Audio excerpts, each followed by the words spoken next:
Okay, today we're all getting Fs. Inside each category, we'll go from oldest to youngest as usual by birthday so we can get a sense of who lived when. I'm just going to click through the first slides here. That was easy. So today we will be doing agents of change, education, and arts and literature. Starting with change and starting with Benjamin Franklin. I put him under agents of change. I mean, really, where else could I put him?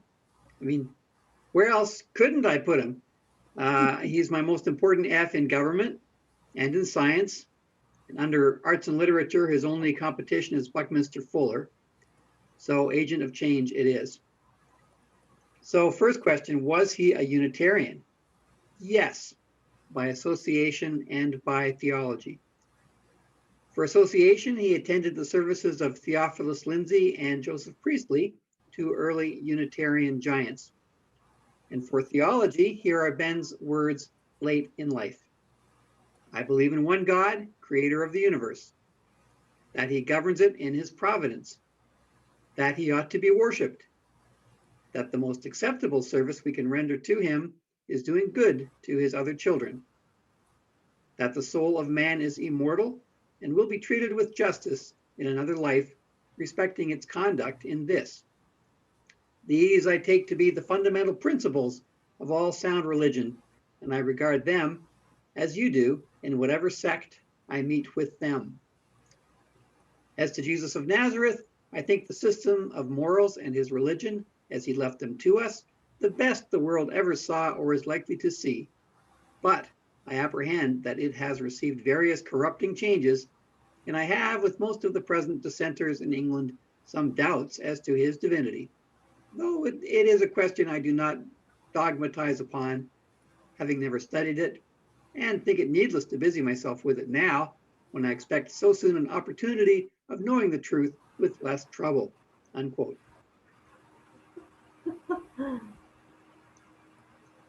So Ben had a lifelong interest in science, ranging from meteorology to oceanography to the wave theory of light. More importantly, he discovered that lightning is electricity. He made his experiment in June 1752, and his results were read to Britain's. Sorry, I'm just noticing that I should be a click further along in my story. There we go. He made his experiment in 1752, and his results were read to Britain's Royal Society in December. Do not try this at home. This picture is not accurate. If it were, Ben would have died, as George Richmond did while performing a similar experiment in St. Petersburg the next year. Ben and his 22-year-old son, William, flew a kite with a wet hemp string attached to a metal key in a Leyden jar, but they held the kite by a silk string. And by flying the kite from a shed, not from the top of a church spire, as legend claims, they kept their end of the string dry and were lucky enough to avoid a shock. As an inventor and businessman, Ben turned his knowledge into the lightning rod. If you are not using this great invention, you'd better have a good reason. I've seen a renovated cottage roof that caught fire in a thunderstorm before the rod went on. Ben invented the Franklin stove, although he did not sell many. They had a bad draft, meaning that they would let smoke into the room. A man named David Rittenhouse improved the design and made it popular. But you've never heard of Rittenhouse, so it is still called a Franklin stove for marketing purposes. Eventually, if not already, you'll also want a modern version of Ben's invention on the right, bifocals. As a writer and journalist, Ben published a Philadelphia newspaper and founded a newspaper in my own childhood, the Montreal Gazette, which I used to read the comics every day. He also wrote Poor Richard's Almanac, an annual book published from 1732, when he was 26 years old, to 1758, when he was 52. It had a useful table of tides, planetary positions, and holidays. and useless long-range weather predictions. But it was hugely popular for its poems, quips, and household hints, games, and puzzles. We still use many of his sayings. Here are 10, which really isn't that many from 26 years worth of books. A friend in need is a friend indeed. Experience keeps a dear school, but fools will learn in no other.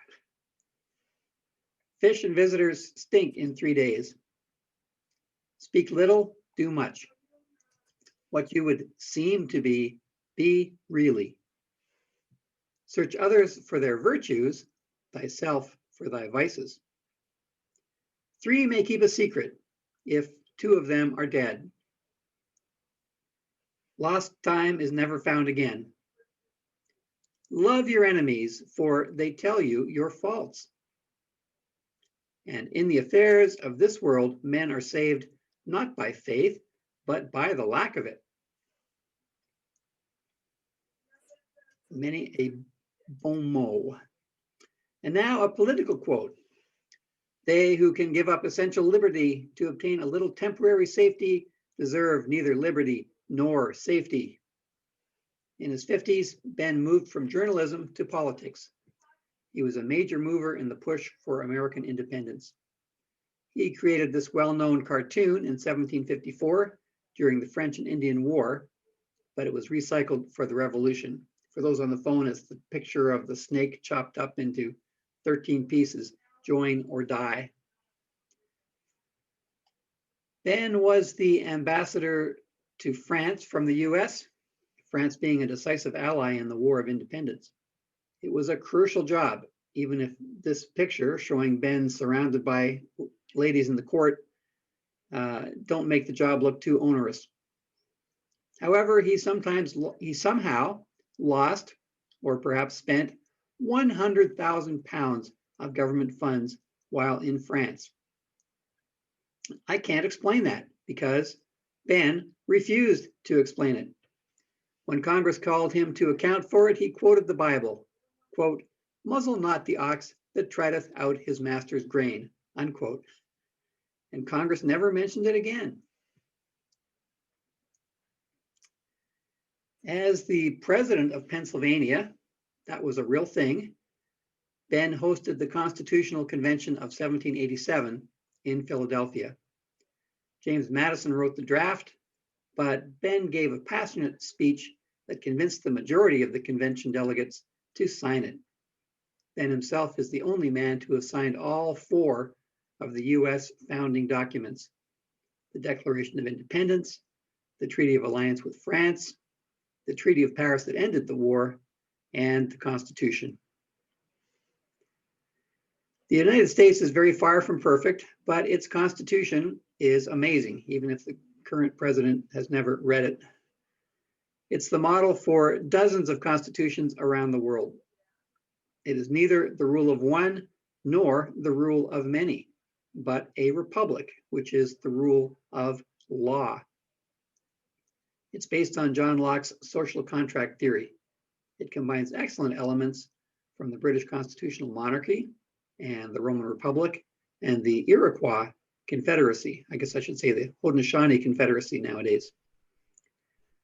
It ensured separation of church and state, and its checks and balances have kept the US safe from dictatorship for 2 1/4 centuries. And counting. Keep your fingers crossed. In the words of the historian Henry Steele Commager, in Franklin could be merged the virtues of Puritanism without its defects, the illumination of the Enlightenment without its heat. I finally decided to stop adding accomplishments and anecdotes to this account, but there are plenty more. I recommend the Wikipedia article as a good starting point.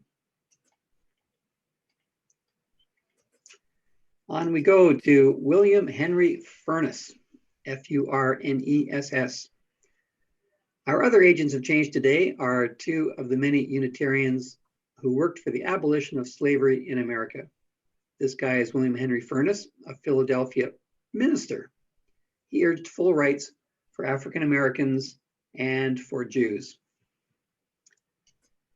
And this is Arthur Buckminster Fuller, brother of feminist Transcendentalist Margaret Fuller, and grandfather to the famous Buckminster Fuller. Arthur was a chaplain for the Union Army. On December 10th, 1862, he received an honorable discharge due to ill health. The next day, ignoring the discharge, he volunteered to attack across the Rappahannock River during the Battle of Fredericksburg. He died. Oh, Arthur. Okay, we're moving on to education. And our first education guy is Charles Follen, Follen. The Reverend Dr. Charles Theodore Christian Follen started as a German poet and patriot.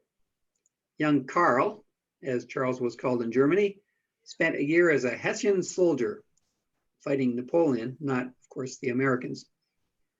His fiery essays in defense of freedom forced him to flee from Germany and then from Switzerland and come to America.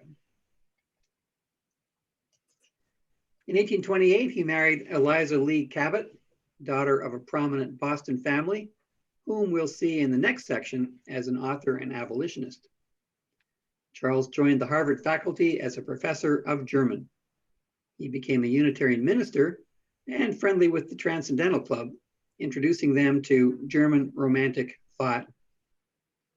In 1832, Charles and Eliza delighted their party guests with something common in Germany, but new to America, a Christmas tree.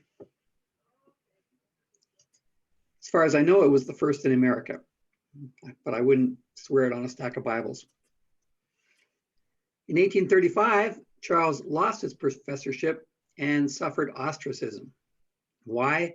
It was for his radical abolitionist beliefs, including a statement that he would be glad to see his son marry a Negro.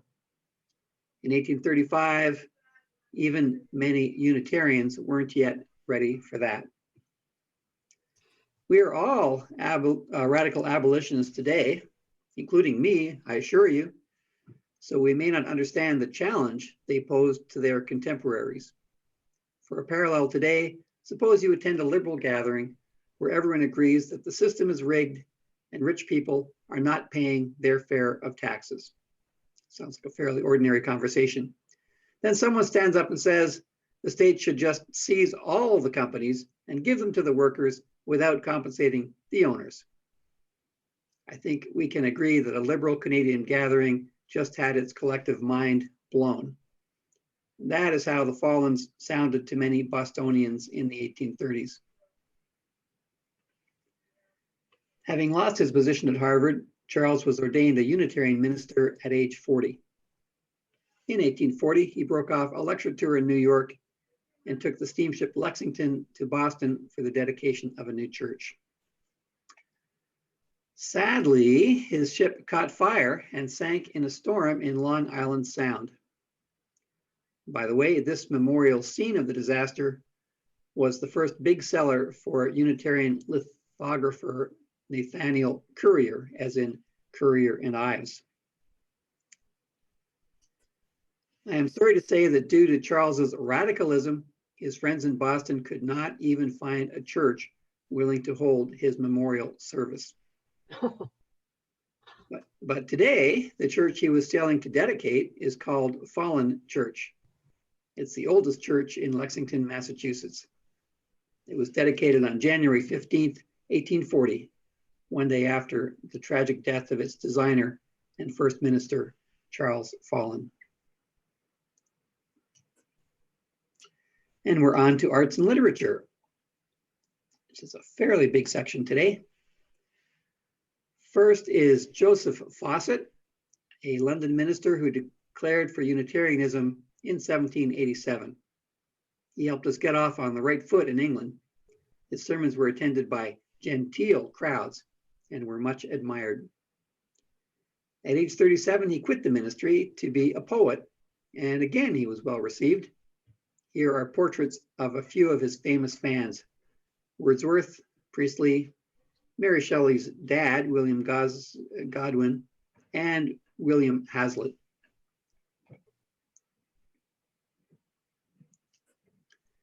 Here's Hannah Webster Foster and her daughters. So a small American-Canadian dynasty of female writers. Reverend John Foster was a Unitarian minister in Brighton, Massachusetts, which is now part of Boston. His wife, Hannah Webster Foster, wrote The Coquette, or The History of Eliza Horton. It was written as an exchange of letters based on a real contemporary scandal. Elizabeth Whitman was seduced, bore a stillborn child out of wedlock, and herself perished. In 1797, they loved that kind of stuff. The novel sold well, presenting Eliza as a complex, likable, and tragic figure. Well, two of Hannah's 6 children were Eliza Laneworth Cushing and Harriet Vaughan Cheney. They both married Canadians and moved to Montreal. They both wrote historical romances. They both contributed to the Literary Garland, Canada's leading literary magazine at the time, and they both helped revive Unitarianism in Montreal. Their mother Hannah joined them there after her husband died. Being the 19th century, when life was tough, Eliza and Harriet were also both widowed in their 40s. Typhus was endemic in Montreal at the time. As widows, they got together and founded Canada's first children's magazine, The Snowdrop. And I'm happy to say both of them lived past their 90th birthdays. Here comes Eliza Lee Cabot Follen, sure enough, the wife of Charles Follen that we saw up above. She was from the Cabot family, whose multi-generational leadership in Boston society inspired this doggerel poem. And this is good old Boston, the home of the bean and the cod, where the Lowells talk only to Cabots and the Cabots talk only to God. Her marriage to German-born Charles Follen, the Harvard professor, was a love match. Charles is the better known one, but that is partly due to Eliza's 5-volume book about his life. Eliza was an accomplished writer, an editor of literature for both children and adults, and one of Boston's strongest abolitionists. Eliza wrote The Talkative Whig, The Well-Spent Hour, Twilight Stories, and several other books. On the internet, the book that jumps out at you is True Stories About Dogs and Cats. Yes, we has got LOL cats. Eliza didn't publish those stories under that name, but they are all her stories, and it does give the right idea about her. When her book Verses was published in Britain, it included the first appearance of the 3 little kittens. That's a perennial favorite. I said a perennial favorite. If you're on the phone, I'm going through page after page of covers of 3 little kittens. It's been a perennial favorite with 175 years of children's illustrators. Eliza also wrote for adults, Conscience, Sketches of a Married Life, an abolitionist book called Two Mothers in the Free States, and anti-slavery hymns and songs. Next, we have Eliza Ware Rotch Farrar. For some reason, Unitarians are really big in children's literature. The most recognizable names today are Beatrix Potter, Charles Dickens, and Robert Munsch. But in their time, Eliza Farrar and Sophie May were very famous. We also have Jane Andrews, Anna Barbauld, Eleanor Clymer, Carolyn Dahl, Edith Holden, Henrik van Loon, Carolyn Tappan, Sylvia Plath, who did write children's books, and here's another one, Eliza Farrar. I love her backstory. Her father, Benjamin Rotch, was a rich Quaker whaler on Nantucket Island until the Brits burnt him out during the Revolutionary War. He moved his whaling business to Dunkirk, France. Why? Because the French gave him better tax breaks than the British. But then France had its own revolution, complete with the Reign of Terror. when Rotch went and presented some whalers' grievances to the new French government, Robespierre threw a fit and nearly had him killed. So the Rotches, now with baby Eliza, wisely moved to Britain and set up at Milford Haven in Wales. There, Eliza grew up in an actual castle with cultured visitors coming in from England and America. They might have lived happily ever after, but old Mr. Rotch speculated on the price of whale oil and bankrupted the family. Eliza, 30 years old, was sent to Massachusetts. When the other Quakers in New Bedford found her too liberal, she converted from Quakerism to Unitarianism and married a Harvard professor and became good friends with Eliza Cabot Follen. Like Fallon, she wrote books for children and adults. Her bestseller was this etiquette book for debutantes. And the other one here is not the book Robinson Crusoe. It is Eliza's ripoff of Defoe's original book, but rewritten for younger children. Here is Margaret Fuller. I told you we had a lot of big names under the F's. Sarah Margaret Fuller was a leading transcendentalist, a professional book reviewer, and a major feminist voice. From the start, her fathers gave her tools for a good education. She became a private teacher and then started a women's discussion group called Conversations, covering university and postgraduate topics. She gained a reputation as the best read person in New England, and she was the first woman given access to the library at Harvard College. She also did translations from the German. Margaret was well known to the Boston area Unitarian intellectuals. She was invited into the Transcendental Club in its second year when she was 27 years old. 3 years later, Ralph Waldo Emerson made her the editor of his news magazine, The Dial. The three main sources that we have for Transcendentalist ideas are Emerson's work, Henry David Thoreau's works, and The Dial. At age 34, Margaret joined the staff of Horace Greeley's New York Tribune as the world's first full-time professional female book reviewer. She was later their first foreign correspondent, interviewing Europe's literary men and women. In 1848, when liberal rebellions were occurring in the Italian states, she became their war correspondent. She also ran a hospital for wounded Italian partisans in Rome. And she became romantically entangled with and pregnant by the genteel but penniless Marchese Giovanni Ossoli.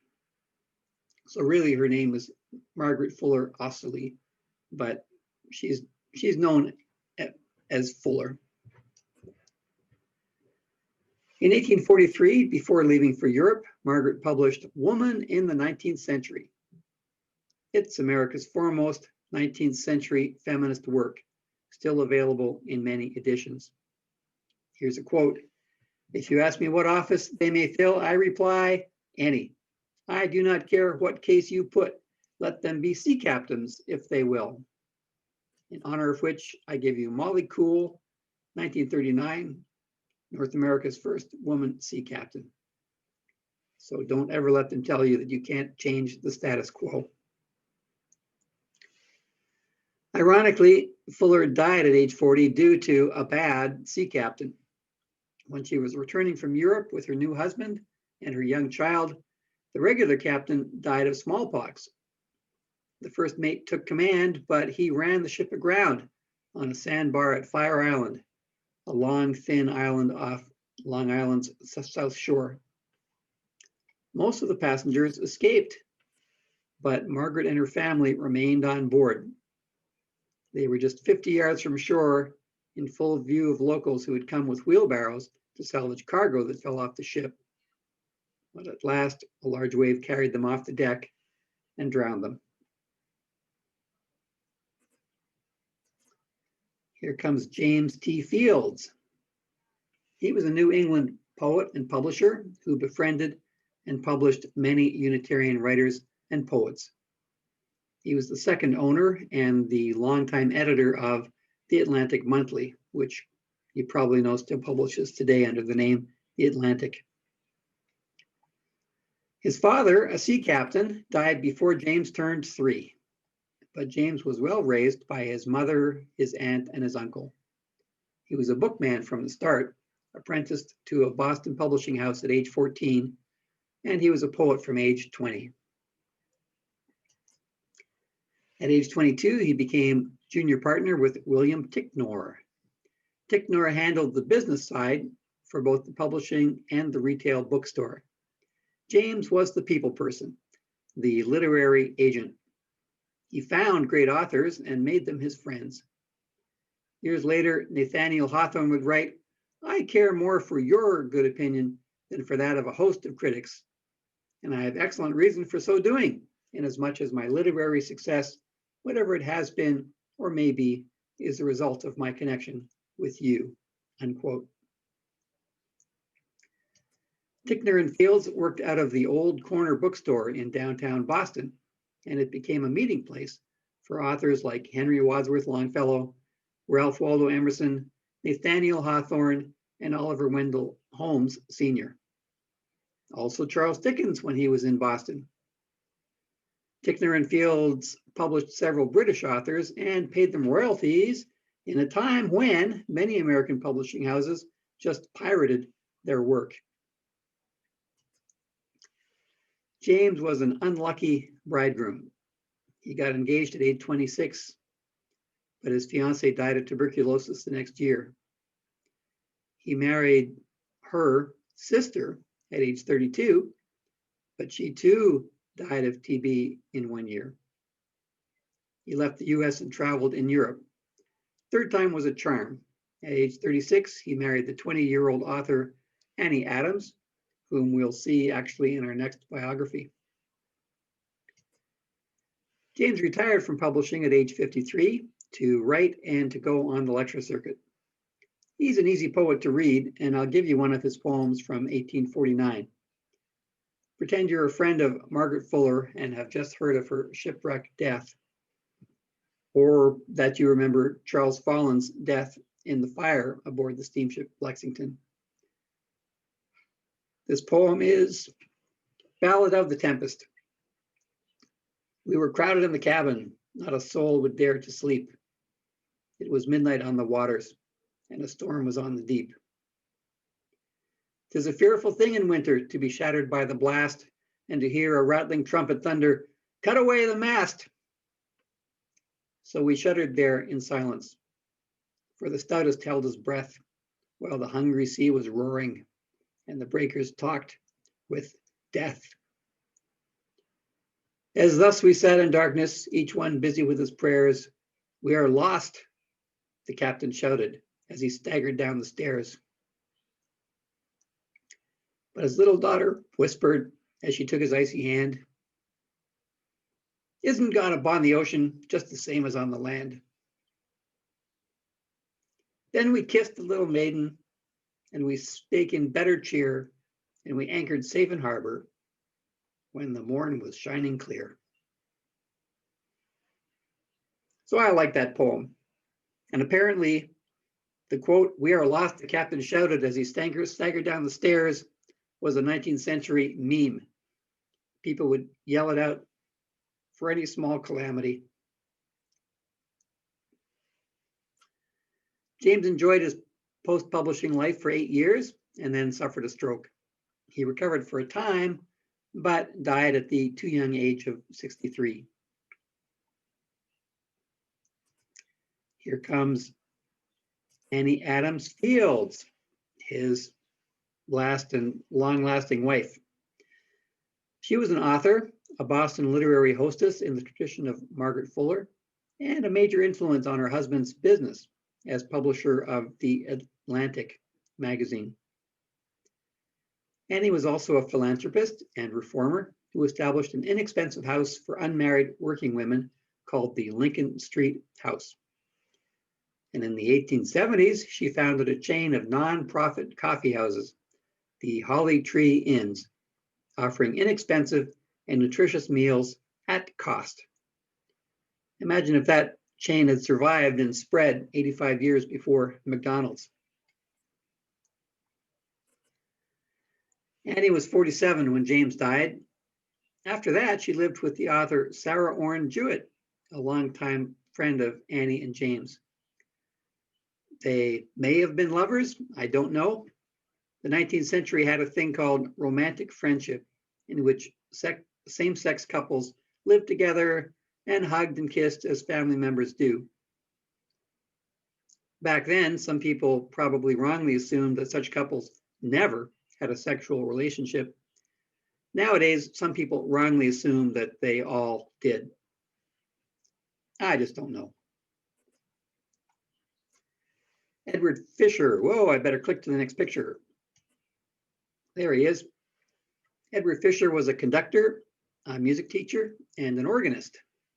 He was born in Vermont, studied music in Boston and Berlin, lived in Ottawa, and settled at last here in Toronto. As a young man, he directed ladies' college choirs in both Ottawa and Whitby. I'll tell you, I did my very best to find a scandal there for you, but he seems to have been a gentleman and a practical, likable businessman. In 1886, he became founder and first musical director of the Toronto Conservatory of Music on Bloor Street. He founded it as an independent school, but soon affiliated it with Trinity College and the University of Toronto, an arrangement that's still working fine today. Daniel Chester French was a sculptor. He produced hundreds of sculptures, and his public art is very famous. I am grateful to a musician named Doug Yeo, who had enough interest to travel the US taking excellent photographs, provided descriptions, and put them on the net for me to find so that I could share them with you. Ralph Waldo Emerson got Daniel his first commission for the Minuteman statue in Concord, unveiled for the centennial of the Battle of Concord by President Ulysses Grant in 1875. 4 years later, Daniel made a bust of Emerson that became a statue in 1884. Emerson sat for it and said on completion, "Dan, that's the face I shave." 1890, the statue of Thomas Starr King, California's most important Unitarian. This doesn't look right. How did I get out of sync here? Well, we'll just push through. The statue of Thomas Starr King is in San Francisco's Golden Gate Park. There it is. I just had one picture in there that we'll have to account for later on. This is Thomas Starr King. Here's two statues called Republic, both in Chicago, both by Daniel French. The one on the left was dedicated in 1893 for the Chicago World's Fair. It was in the Court of Honor, which was an artificial lagoon connected to Lake Michigan. It was 65 feet tall, made of gilded plaster, and was not intended to be permanent. So the copy on the right, 24 feet tall, was dedicated in 1918 to celebrate the 25th anniversary of the World's Fair. I'm going to click backwards 2 slides because this is Alma Mater, 1903, in front of the Low Library at Columbia University, New York City. Just for trivia, the 2 women in the picture are the photographer's wife and daughter. From 1903 to 1907, Daniel worked on New York City's new Custom House at Bowling Green. He sculpted 4 continents: Africa, America, Asia, and Europe. He was no world historian, and I don't think he presented all the continents in ways that would appeal to their inhabitants, but they are still magnificent works. This is Africa, known then as the Sleeping Continent. This is America, both north and south. This is Asia. For better or for worse, Daniel chose to highlight the widespread poverty that prevailed in India at the time.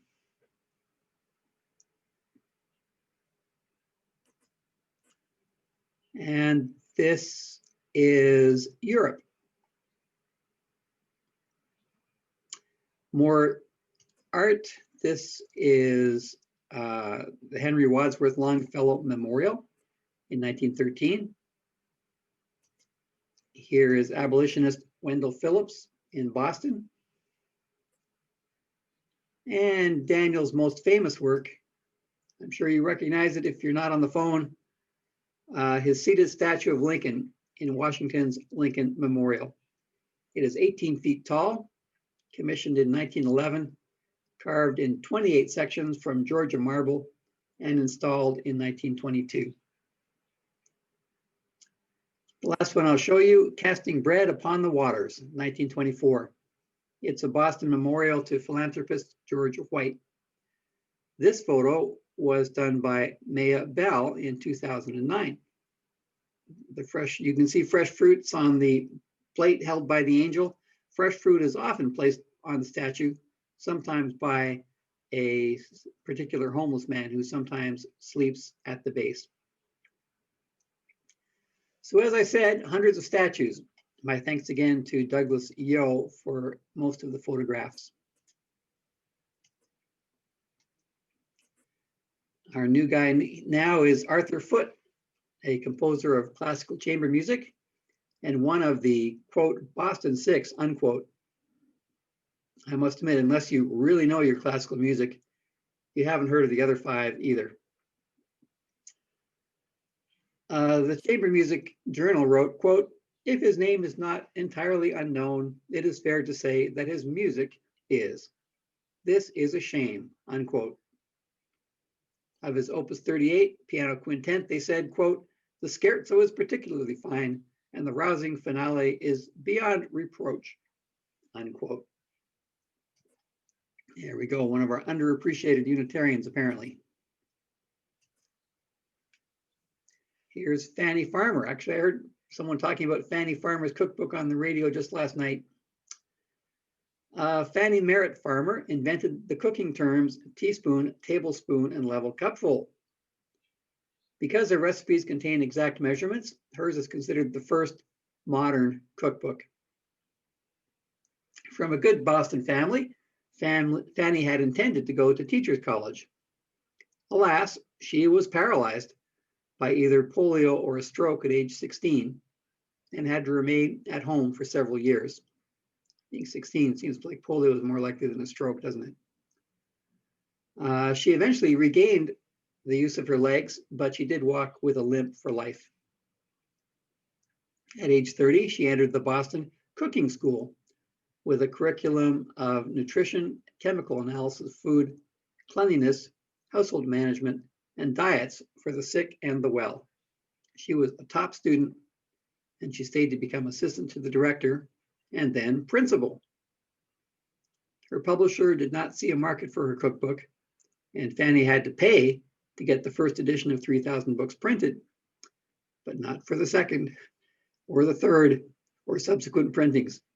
The book has sold extremely well for more than 100 years.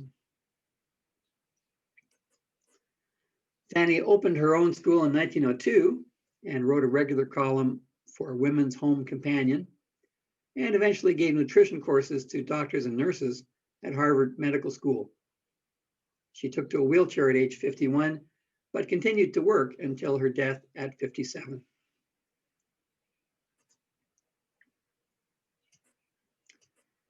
Next is Henry Wilder Foote II. He was a Harvard graduate and a Unitarian minister. He compiled Hymns of the Spirit, which was the hymn book used by both Unitarians and Universalists from 1937 until their merger in 1961. Kind of a UU foreshadowing.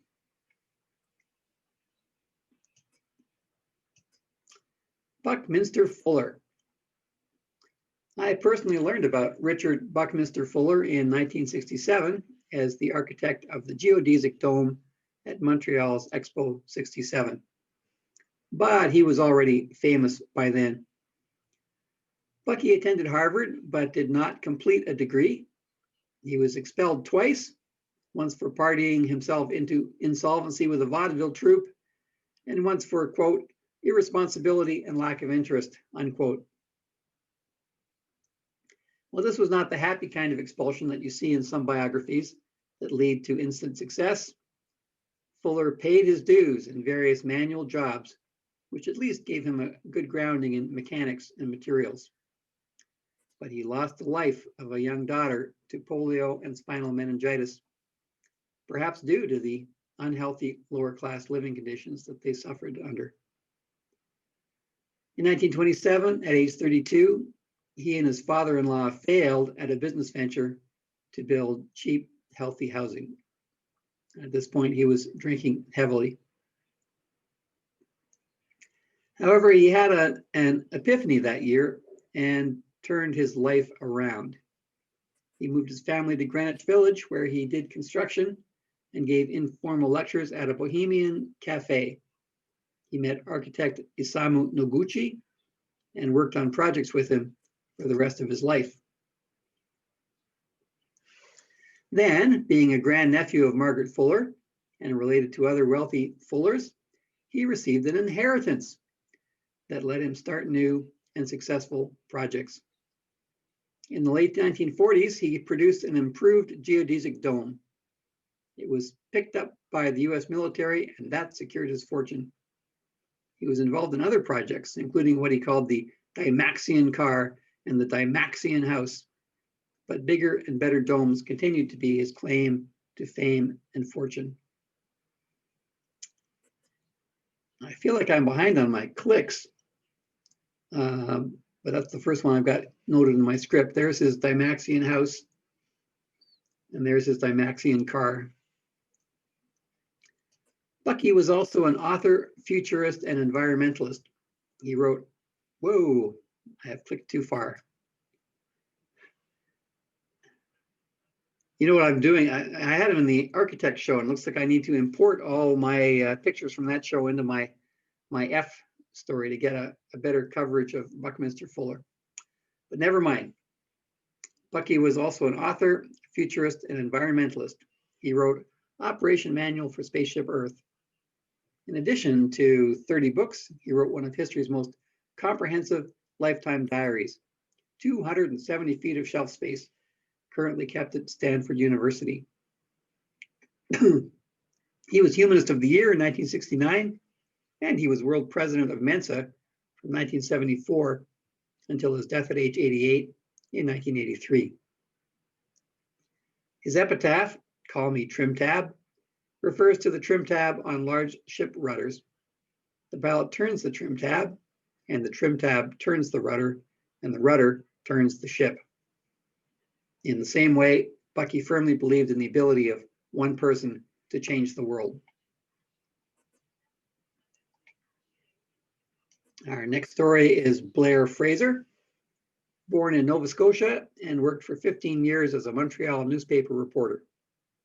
He switched to Maclean's in 1943 and covered wartime politics. He stayed with Maclean's for 25 years as reporter and editor, reporting as an Ottawa insider. He drowned in a canoeing accident in May when the Petawawa River is at its highest and wildest. And next is Robert Fulghum. This charismatic fellow is a UU minister and the best-selling author of All I Really Need to Know I Learned in Kindergarten. Kindergarten spent 2 years on the New York Times bestseller list, and Robert appeared in the PBS adaptation. But my own favorite title from his 8 books is It Was on Fire When I Lay Down on It. Robert was born and raised in Waco, Texas, where he worked as a ditch digger, a newspaper carrier, a ranch hand, and a singing cowboy. After a brief career with IBM, he got a theology degree and served as a UU minister for 22 years in Washington State. He became an author around age 50. Robert has published at least 2 novels, Third Wish and If You Love Me Still, Will You Love Me Moving? Both books were published first in the Czech language, which is odd because Robert doesn't speak or write Czech. But all of his books have done extremely well there. Apparently his publisher tells him it's because the translator is a much better writer than Robert is. It may have a bit to do with the UU connection. Prague once had the largest UU congregation in the world. I want to mention that Robert is a founding member of the Rock Bottom Remainders. That's an authors-only rock band that also features Dave Barry, Stephen King, Amy Tan, and a dozen other well-known authors, including an honorary membership for Maya Angelou. Fellow UU Matt Groening, who created The Simpsons, is also in the band. Dave Barry calls their style of music hard listening and says, "We play music as well as Metallica writes novels." Bruce Springsteen once played with them. The song was Gloria, and he told them, "Your band's not too bad. It's not too good either. Don't let it get any better, or otherwise it'll just be another lousy band." And that is our last biography for today.